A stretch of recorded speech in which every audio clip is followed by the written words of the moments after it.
आज झामुमो प्रखंड कार्यालय महेशपुर में प्रखंड समिति की बैठक प्रखंड अध्यक्ष अब्दुल बदूद की अध्यक्षता में संपन्न हुई।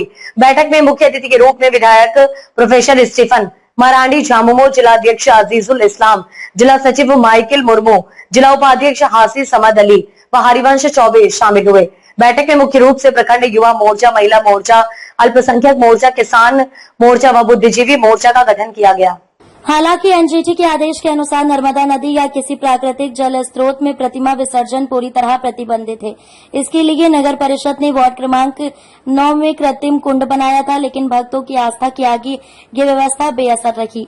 समितियों ने कहा कि 10 दिन मां की सेवा के बाद वे कृत्रिम कुंड में विसर्जन नहीं कर सकते, ये उनके श्रद्धा का प्रश्न है।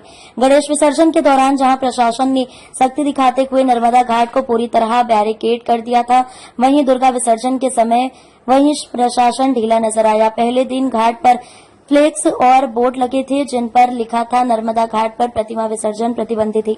पटवारी और चौकीदार की ड्यूटी भी लगाई गई थी, लेकिन शाम होते होते सब कुछ नदारद हो गया और लगातार 3 दिन तक नर्मदा घाट पर न सिर्फ बुधनी बल्कि अब्दुल्लागंज, मंडीदीप और आसपास की प्रतिमाओं का विसर्जन होता रहा।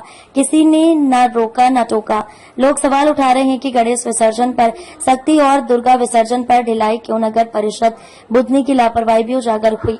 घाट पर सफाई खतरे के संकेत, बैरिकेडिंग या सुरक्षा कर्मी तक मौजूद नहीं थी।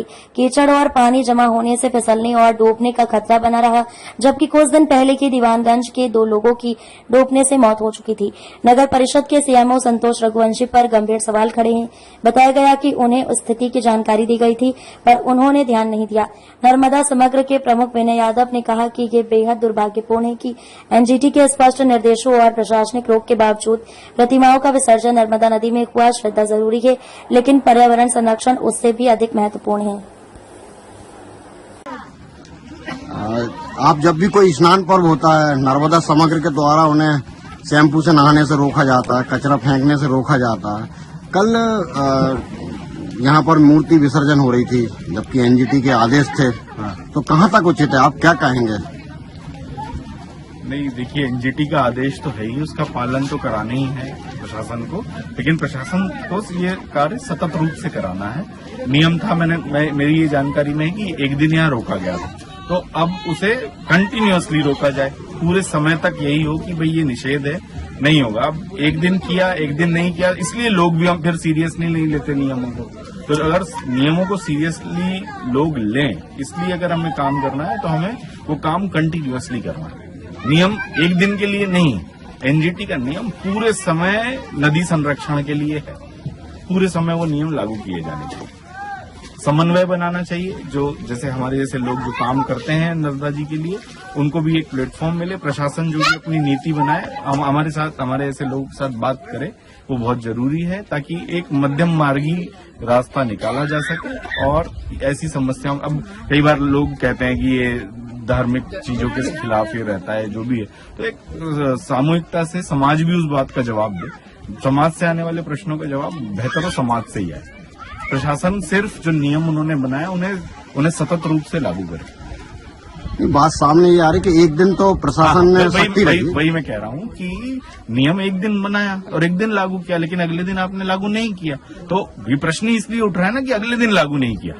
लागू करना था तो पूरे समय के लिए करना है, साल भर के लिए करना है, और साल भर आपको उन चीजों पर ध्यान देना है। गणेश उत्सव पर बहुत सख्ती की गई थी, बिल्कुल, और इस बार थोड़ी सी शिथिलता हुई है। गणेश उत्सव में गणेश देवी की प्रतिमाएं अमूमन सिर्फ मिट्टी की ही बनती हैं, लेकिन गणेश जी की प्रतिमाएं प्लास्टर ऑफ पेरिस की भी बनती है, जो कि ज्यादा नुकसानदेह है। तो वहाँ की तो सख्ती मुझे लगता है बहुत जायज है। ये कुंड का कंसेप्ट ही नर्मदा समग्र के द्वारा लाया गया है, तो वो तो बहुत अच्छा है, बेहतर। या तो हम लोग, इसलिए हम नर्मदा समग्र की ओर से मिट्टी के गणेश वाला अभियान भी चलाते हैं पूरे समय।